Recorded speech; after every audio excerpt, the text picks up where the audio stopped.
Right, good morning ladies and gentlemen, it's Antony Carpen here. I'm here in the large hall of the Cambridge Guildhall, wonderful old building which I love to bits apart from the acoustics which are absolutely awful. This building is actually one of the oldest parts of the current Guildhall. It was built in the late 1860s and many a historic event has been held in this place, and today we've got the Volunteer for Cambridge Fair 2017. Now this event actually started off as a twinkle in the eye of Puffle the Dragon Fairy's election campaign in 2014, which I ran really as a means to get more people involved in local democracy and also as a means to get more people using social media to engage in said local democracy. Now, one of the things that I wrote in the manifesto was to have the equivalent of a Freshers' Fair, but for the city. And it was something that was picked up by local council officers and local councillors, where we had conversations with this wonderful organisation called the Cambridge Hub, which organises and runs things for students, mainly at Cambridge University, but also Anglia-Ruskin University. And we all got together in late 2014 to see how we could get that idea to align with the council's priority of really getting more people involved in volunteering, and the results mainly through the efforts of the Cambridge Hub and local council officers was this, Volunteer for Cambridge. And so we had the first event in 2015, which turned out to be splendidly successful, followed up in 2016, so this is year number 3 for Volunteer for Cambridge. And as you can see behind me, and I'm just going to switch the camera around just so you can get a real feel for just how many organisations we've got here. And as you can see, the whole of the large hall plus the small hall as we go through it is absolutely full with people, and it's great. I had absolutely no idea that anything like this would come from, it was really just kind of a little random idea. But as you can see, the stalls that people have got together,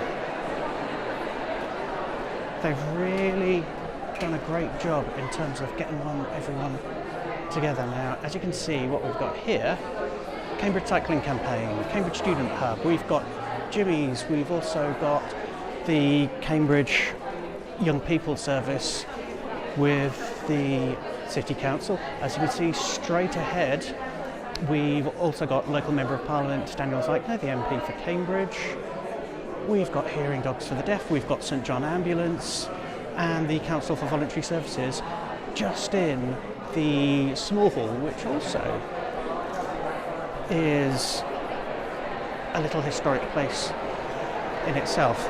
Let's go down and have a look here. We've got winter comfort for the homeless who work their socks off on what is one of the city's most persistent problems, homelessness. We've also got the Citizens Advice, who are also here, and this is actually one of the more historic charities. I don't know if they actually keep on moving down. We have got the wonderful Museum of Cambridge, and we've just got behind us Councillor Lewis Herbert, who is the leader of the City Council. We've got the Woodcraft Folk, which is one of the organisations I wish I had joined when I was younger. We've got the Cambridge Constabulary, who are here again, as they've been for the past couple of years. We've got the Wonderful Edge Cafe, which recently opened in Romsey Town. Oxfam are here. We've got Marie Curie Cancer, Headway Cambridgeshire, which is one of the more well-known local charities here. I've got a number of friends who actually volunteer for them. They work with people who in particular have suffered from brain injuries and are recovering from them. You can see further ahead in the distance we've got the Samaritans. We move over to Cambridge Community Arts. We've also got the British Science Association, Cambridge Live, and also Cambridge University Hospitals. So,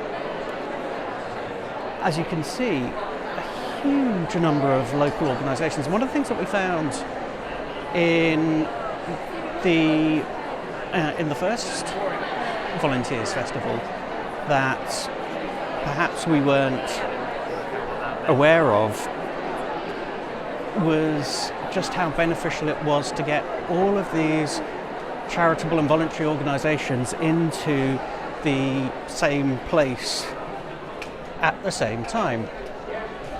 Because one of the kind of unintended benefits of having everyone here was they all started talking to each other.